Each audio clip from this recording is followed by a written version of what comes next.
Bu odam super qahramonlar janrini butunlay o'zgartirgan. Bugun sizlar bilan Tobi Maguirening O'rgimchak odam haqida gaplashamiz.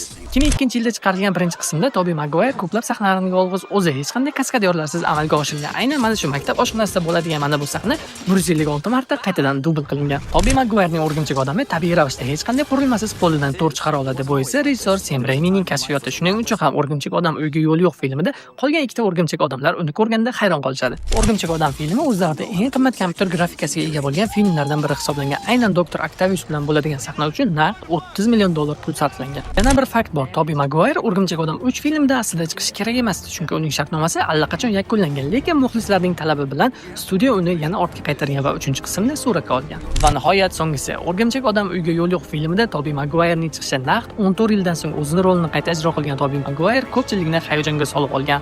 Ayniqsa Tobi Maguire chiqadigan sahnada kinoteatrlar rost akamiga portlagan.